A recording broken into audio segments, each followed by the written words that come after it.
lead. He leads the list of the Coke family of drivers in this race. 15 cars on the lead lap. We've been caution-free through 150 miles. Now, Elliott Sadler has made a second pit stop, bolted on 4 new tires, and he rockets past Stewart.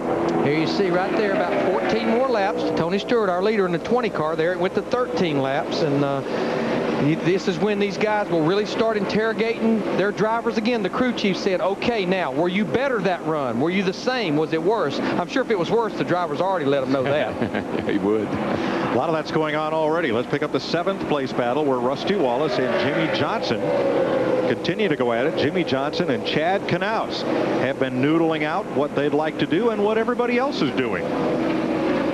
Jeff's just running right up against the fence at both ends. The 20 car, he's been glued to the bottom all day. Not one of the fastest cars out there. The 9 and the 20 are.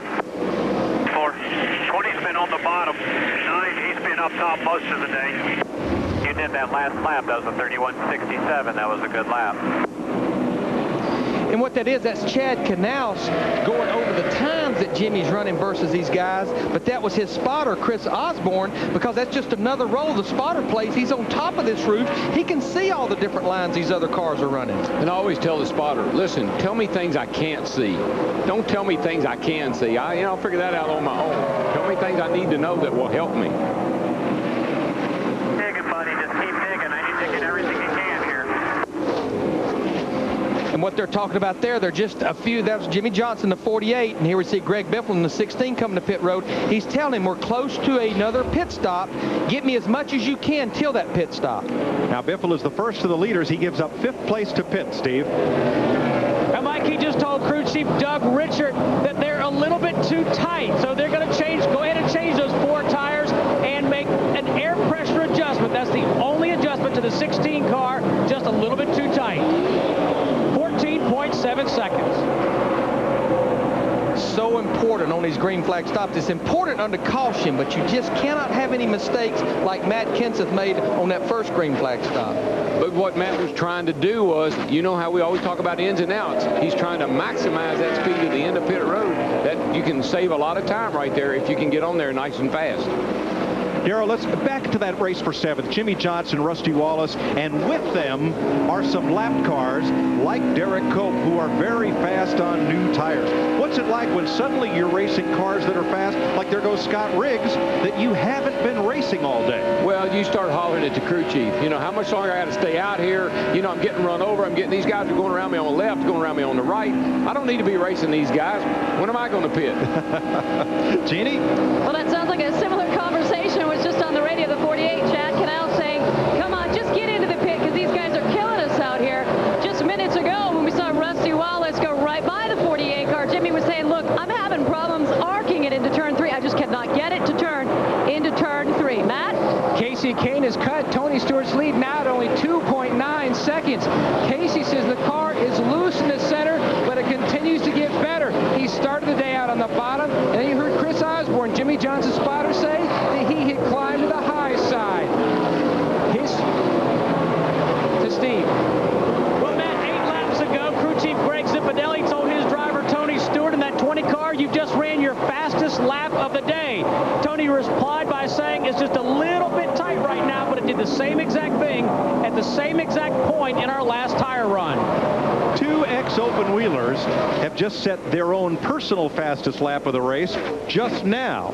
Casey Kane, Dave Blaney. But I tell you, going back to Casey Kane in the 9 car, we're looking at him right now, the 2nd place car. Darrell, I don't know if I was Tommy Bowen, if I'd do many adjustments to that race car, because what's happening, it's a little loose near the end of a run as it burns the fuel load off, gains that front percentage, it tightens up. If they try to tighten that thing up for the early part of a run, then they may have it too tight for late in the run. Yeah, I agree, Larry, and I'm interested to see how that all works out as far as Casey's communication with Tommy down there. We got the pole sitter on pit road. Ryan Newman's in, Jimmy Johnson's in as well. Let's go to Newman's pit. Another wedge adjuster for pole sitter Ryan Newman as the guys on the left side. To Jeannie. Well, Jimmy Johnson finally coming in for this pit stop, Chad, making him stand a little bit longer than he might have liked. The car a mid-tight. Of course, he's getting 4 tires, and the air pressure adjustment hoping to loosen this car up.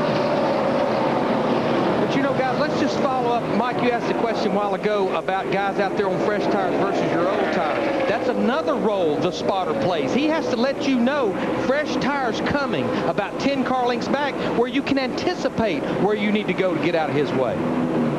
Michael Waltrip in. He's a lap down to Tony Stewart, and so is more than half of this field. Right now, with green flag pit stops in the midst, 11 cars running on the lead lap. Boy, Kurt Busch in the 97 car almost did the exact same thing that his teammate Matt Kenseth did coming to pit road. He was sideways, but he didn't spin out. Kane did it. Here comes no, that's Casey Kane. They're all trying to get on pit road with a lot of speed. Remember, you're going through the corner about 170 miles per hour. You keep it hung out. He's hung out way back there. Steve? Mike, Kurt Busch on pit road. They've been battling a loose and then tight race car all weekend long. They're going to make some pretty big adjustments. They're going to put 1 round of bite in. They're also going to put a spring rubber in the left rear. Matt? A slight track bar adjustment for Casey Kane, a round and a half. As Jim Pullman goes to work on that left front, Casey said the car was still a little free in the center of the corner. Service complete. 16.6 seconds. Meanwhile, Tony Stewart leads Jeff Gordon now by almost 8 seconds, but 1 lap ago got into this with Scott Wimmer.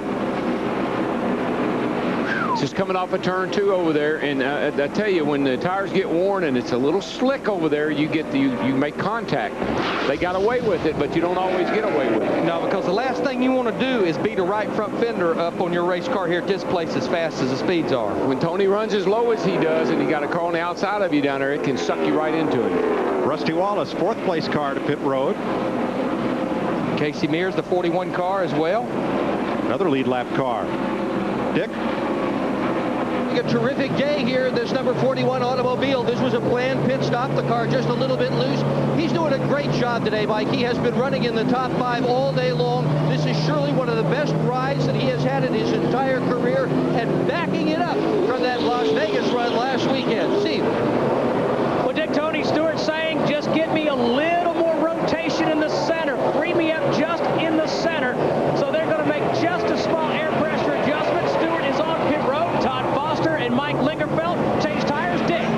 Jeff Gordon also in. He wants the crew to get that car not to run on the right rear tire as much as it had been. He said he could just about hang on to it. He's going to get 4 fresh ones. Steve Burns. Tony Stewart exits pit road. Dick, they got it full of gas and a good pit stop for Tony Stewart. Jeff Gordon in, Dale Earnhardt Jr., Dave Blaney, Dale Jarrett, Ward Burton. Matt?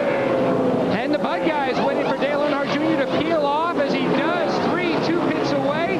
Junior says the car almost perfect. I really don't think we need to make any adjustments, but after further consultation between his car chief cousin, Tony Eury Jr., a wedge adjustment as the point leader, Matt Kenseth, down a lap. A tough day for the 17 guys. He's in as well. Junior's down and away. You know, if they make Tony Stewart's car any better, he's going to be in his own zip code. Yes, he is, especially if we keep this green flag look about it. Mark Martin in the 6 car back on pit road. But how about this? Casey Kane, 9. This will be a battle for the lead right here because we've cycled through these green flag stops. The common denominator between Stewart and Kane is Steve Lewis, who has fielded USAC open wheel cars for Jeff Gordon, Tony Stewart, Ryan Newman. That's the common denominator among those 3 drivers. Casey Kane, of course, ran in midget sprint cars in Silver Crown. He was a 2000 USAC midget champ and 2000 Silver Crown Rookie of the Year. He was in open wheel cars just 4 seasons ago. Spent a couple years in the Busch Series, and now he's the rookie phenom of Nextel Cup. And right now, even right after putting fresh tires on, we already see these 2 guys, Tony Stewart in the 20, go to the bottom of the racetrack. Casey Kane in the 9. Now, he followed Tony through 3 and 4 that time. The last time through 1 and 2, though, Casey's been running in the high side. That 9 car looks a little tight, Larry. Looks like he washes up coming out of the turn. I hope they didn't make adjustments on it. It was pretty good a while ago. Stewart's crew trying to overhaul Elliott Sadler in the McDonald's Drive-Thru Championship, fueled by Powerade.